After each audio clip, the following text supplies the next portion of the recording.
धृष्टकेतुश्चेकितानः काशिराजश्च वीर्यवान् पुरुजित कुंती भोजश्च शैब्यश्च नरपुंगवः। अर्थ, इस सेना में धृष्टकेतु, चेकितान, पराक्रमी काशिराज, पुरुजित, कुंतीभोज और श्रेष्ठ योद्धा शैब्य भी सम्मिलित हैं।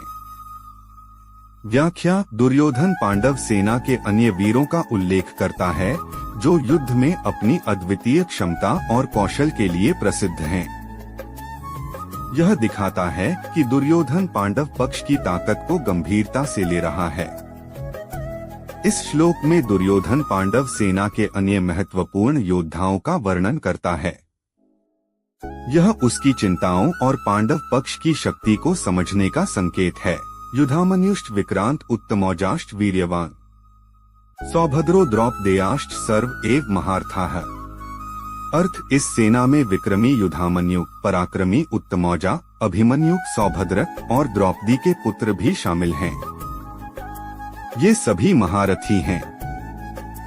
व्याख्या, दुर्योधन पांडव सेना के अन्य योद्धाओं का वर्णन करता है। वह यह स्पष्ट करता है कि पांडव सेना में न केवल बड़े योद्धा बल्कि नई पीढ़ी के वीर भी शामिल हैं। यह दुर्योधन के भीतर छिपे भय को उजागर करता है और युद्ध की कठिनाई का संकेत देता है। इस श्लोक में दुर्योधन ने युधामन्यु, उत्तमौजा, अभिमन्यु और द्रौपदी के पुत्रों का उल्लेख करते हुए पांडव सेना की विविधता और उनकी युद्ध शक्ति को स्वीकार किया है। यह दर्शाता है कि दुर्योधन इस सेना को हल्के में नहीं ले रहा। अस्माकं तु विशिष्टा ये तान् निबोध द्विजोत्तम नायका मम सैन्यस्य संज्ञार्थं तान् ब्रवीमीते।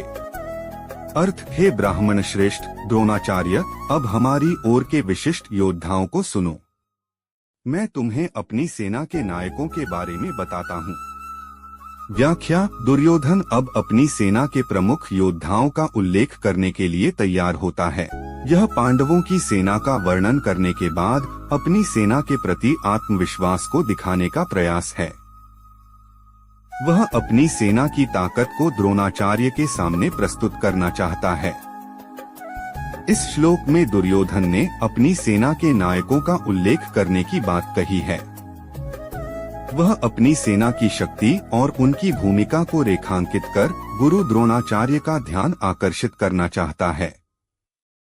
भवान भीष्मश्च कर्णश्च कृपश्च समितिञ्जयः अश्वत्थामा विकर्णश्च सौमदत्तिस्तथैव च। अर्थ, आप द्रोणाचार्य, भीष्म, कर्ण, युद्ध विजय कृपाचार्य, अश्वत्थामा, विकर्ण और सोमदत्त ये सब प्रमुख योद्धा हैं।